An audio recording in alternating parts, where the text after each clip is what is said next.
Retourner la terre pour contribuer à l'agriculture de demain, c'est ce qui a motivé certains jeunes à miser sur le pays. Et c'est ce qui va d'ailleurs nous amener à rencontrer Mor, un jeune agriculteur de 23 ans.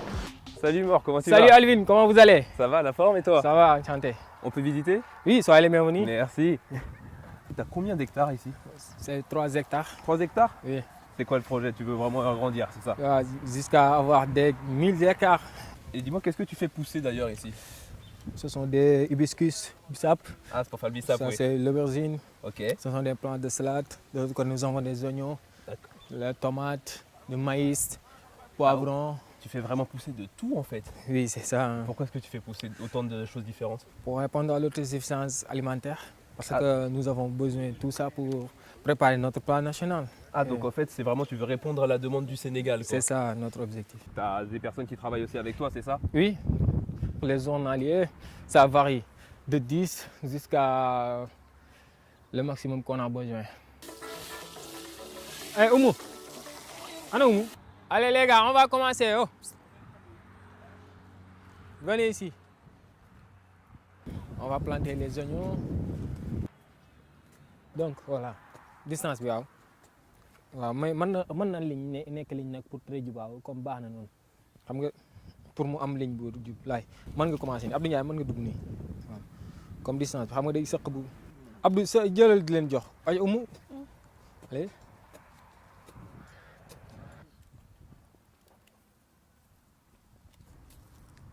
Et on les sépare.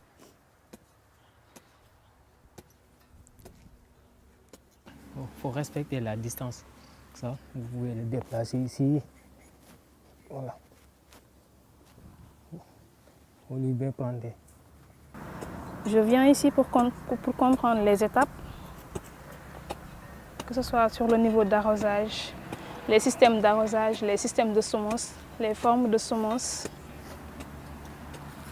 et toutes les étapes nécessaires qui sont les bases de l'agro en fait. Pour le système d'arrosage, est-ce qu'on les arrose chaque jour, matin et soir, ou bien on saute des jours pour les arroser? Pour l'instant, il a besoin de les arroser tous les jours jusqu'à qu'elles se relèvent. Le truc à ne pas rater, ce sont les racines là. Je suis allée faire des études de RH parce que en fait, j'étais en classe de seconde, je pense. Je n'avais pas eu le bac, on ne m'avait pas orientée, mais la passion était là. Je ne m'étais jamais en fait, mis l'idée dans la tête de posséder des hectares, de pouvoir employer des gens. J'ai été inspirée par une dame sur la télé et quand j'ai vu cette femme dans ses champs, avec ses employés, et je me suis dit que c'était possible alors. Et un jour viendra, je le ferai. On voit que tu travailles quand même avec beaucoup de jeunes, c'est important ça pour toi? Oui, c'est très important pour moi parce que je les aide à chercher du travail.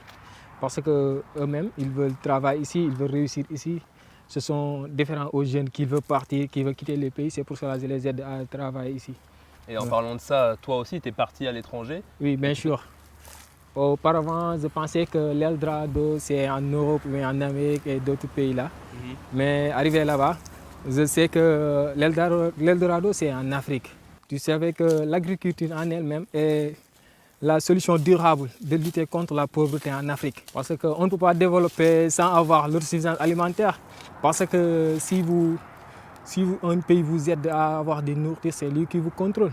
Donc toi, en fait, la détermination que tu mets dans l'agriculture, c'est pour avoir, en fait, offrir à l'Afrique sa liberté. Sa liberté encore, oui. Qu'est-ce qui te passionne tous les matins pour te lever si tôt à 5 h du mat? Ce qui me passionne, c'est l'agriculture et l'amour du métier.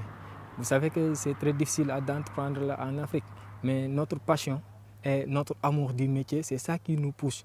À chaque jour, nous marchons un pas pour atteindre nos rêves.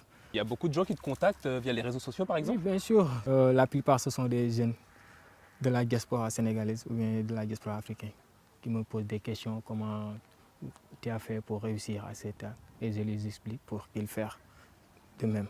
Et tu peux nous lire un de tes messages d'ailleurs? Oui, bien sûr. Je suis très fier de voir comment tu as été croisé. J'habite en France. J'aimerais investir en Afrique tout en créant des emplois. Tu ressens quoi quand tu lis des messages comme ça? Ça motive vraiment.